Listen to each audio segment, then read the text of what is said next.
I'm very pleased to be here today because it gives us an opportunity as an organisation to outline our perspective and our role in renewables. It's a rather grand title of my presentation, The Future of Renewables in Wales, but it is an important subject, and I hope I can take you through in the next 10-15 minutes or so where we're coming from and how we want to work with you. I should first start by saying that I spent this morning travelling down from Bangor to here with a colleague because I wanted to pick her brains about the latest developments in renewables in Wales that she's associated with. But of course we spent the first part of the journey from Bangor to Porthmadog talking about the rugby match from last Saturday. We just finished that, we're coming out of Porthmadog with a bread van pulled out in front of us, and unfortunately for the next 15 minutes we sat there following the name Warburtons, and so of course we carried on. If I'm at all deficient in my facts this afternoon, then please send your complaints to Mr. Alan Rowan of the Irish Rugby Union in Dublin. Right, if I can just give you an outline of my presentation.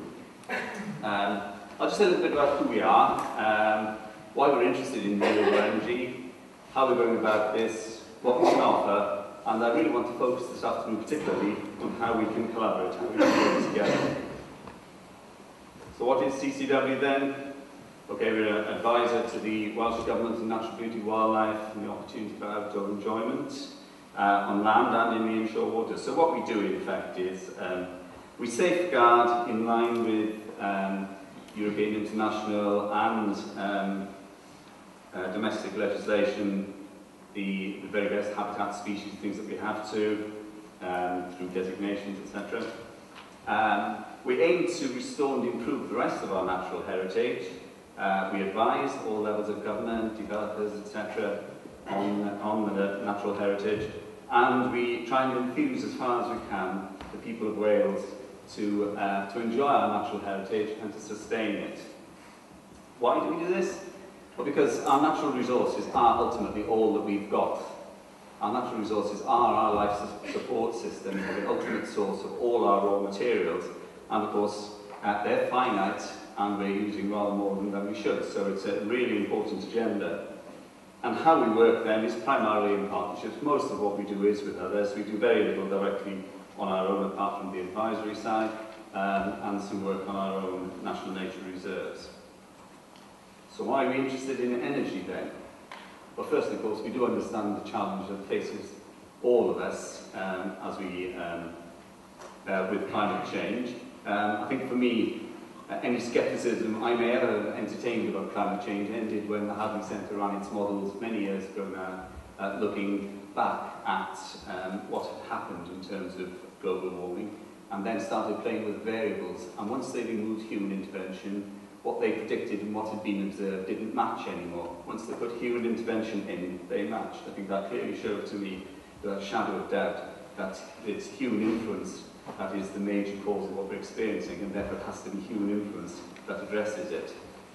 We clearly support the, we have to, of course, we're 100% granted funding pattern, but we clearly support the Welsh Government's aspirations for our natural heritage and for renewable energy. We've got a statutory role, of course, as an advisor, but generation, in all its forms, energy generation leads to some impacts on the natural heritage. Some of them more benign than others, but certainly, as we all know, if you're generating from fossil fuels, then the release of carbon dioxide and other greenhouse gases contributes to climate change. You get acidification, eutrophication as a result of fossil fuel burning. And renewable energy, of course, isn't without its impact. It has impacts on landscape, seascapes, habitats and species. And so there's an important role that we play in this, and an important role that we want to play increasingly with you. If I can just say a few words about sustainability as well. The big questions we face, what is facing society? What should the policy response be? And will this policy response result in actions that deliver the desired outcomes? We all experience our lives locally, but of course our lives are global in terms of the resources used, the production of the things that we consume, and the impacts of the emissions that are discharged during their manufacture. And the consequent pressure then is upon the planet's carrying capacity. It's not just locally felt, it's on the planet's carrying capacity. We've got a third world that wants to have what we've got rather than simply being on the receiving end of the consequences of the production of what we have. And of course, none of us in this room, I'm sure, would argue against equity in that sense. Yet, equity can't be delivered through a business-as-usual model. You know, as I say, if we have finite resources, we cannot all live the way that we live. So, sustainability is the central organising principle. It's been adopted as the central organising principle by our government, and we now all need to help the government to actually live up to this central organising principle. And living up to that will mean decoupling of economic growth from natural resource use as quickly as we possibly can. And of course, renewables then become hugely important. But let's remember our particular roles. Now, obviously, in my little model there, our role in my organisation is primarily about the planet, but of course we do need to understand you guys need to make profit, and we do need to also understand that people live in the localities where these developments take place, and they need to part of it as well. Equally, your primary concern is profit, but you will also be interested in planet and people. And we both need to work together to make sure that local communities where schemes are developed understand what is happening and are engaged as early as possible. We produced a position statement on energy and natural heritage, and the focus of this, of course, is firstly on demand management measures. Let's use a bit less energy. Energy efficiency, let's not waste as much as we do. Lowering pollution from fossil fuel generation, let's move away from the things that are causing us problems. And then the subject of today's conference, expanding renewable energy by getting the right technology in the right place. We will update this statement over the next few months, but I think that really encompasses what we're about. Now, what we need to aim to do at the strategic level is, firstly, positive solutions, the right development, as I say, in the right place. We give a high priority to work at the strategic levels of government, developers, regulators, because we fundamentally believe that implementation cannot be left to chance. A strategic and spatial approach is essential. We've heard some criticism this morning and support for TAN 8, but in fact that's the sort of approach that is important. Many years ago, back in about 2003, we produced our own version in CCW of TAN 8 because at the time we were being blamed for preventing wind farm developments. It wasn't actually true if you looked at the planning statistics, but what we did was engage the Macaulay Institute in Aberdeen to look at various variables that need to be satisfied before onshore wind farms could be developed, and we came up with something that looked remarkably like TAN 8, in fact, as areas where we thought these could go, but then of course we still needed to go and talk to people about them and to actually see whether in fact those were the right places. And of course we work with our own government, with the UK government, with local planning authorities, the IPC, our sister agencies such as the Forestry Commission, Environment Agency, but also, and hugely importantly, with you, the developers. What we aim to do then at the project level, firstly, is to provide independent advice. We do want to be proportionate and transparent, and we want to identify and mitigate the impacts. We will work hard to resolve issues, and we will ensure that our decision-making is informed by the best evidence, and we spend a lot of time improving the quality of the evidence that we have. What we can offer you, expertise. We've got expertise which is sector-specific, local, on the ground, but also has access to experience and practice both within Wales and outside of Wales. We work closely with our sister agencies in Scotland, Northern Ireland and England, and so we can actually learn from their experiences as well. Evidence and information. We hold and gather data and information which we want to make available to you. We've got lots of information about the environment of Wales. Wales is unique in having the whole of its coastal habitat mapped. We've mapped all of that. We also have the whole of the terrestrial habitats of Wales mapped. We're remotely sensing them at the moment to update that information. We'll be able to update it in future much more quickly than we have been in the past. So we have an awful lot of information which we can help you with.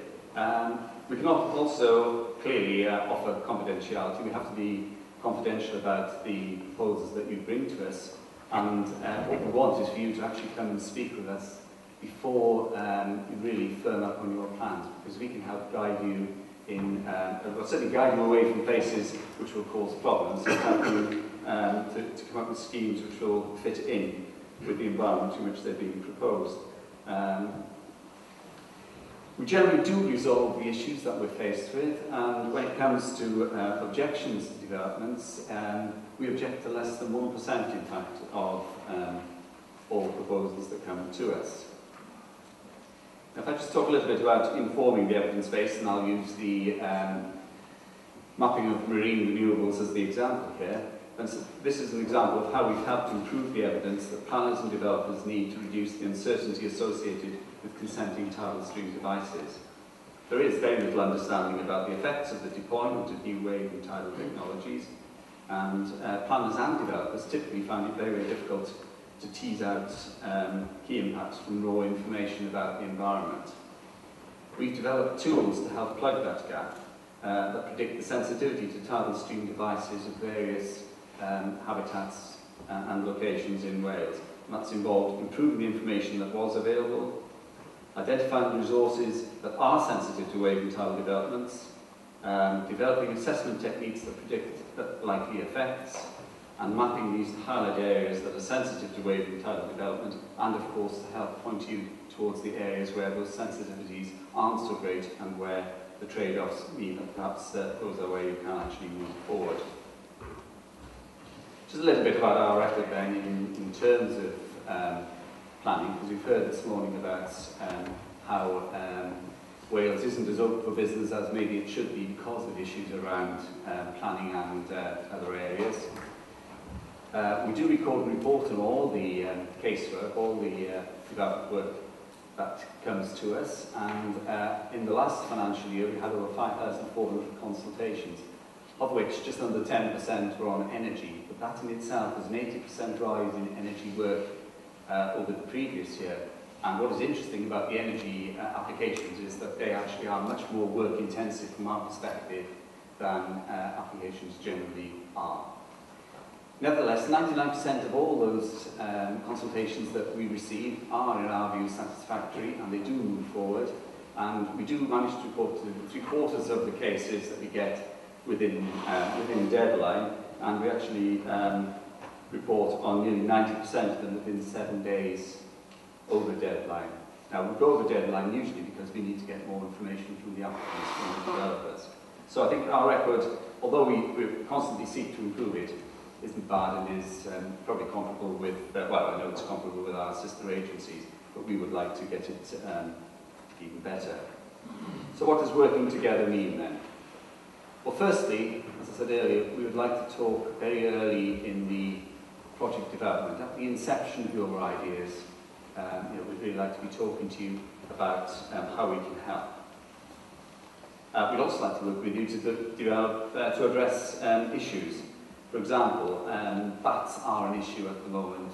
Bats, I'm sure many of you know, suffer when they come close to wind turbines, or can suffer rather, from the impact of sudden changes in air pressure, which causes damage to their lungs. They don't actually have to hit the turbine, it's just the air pressure effect, something which takes them aside from birds, which kind of sometimes take avoiding action.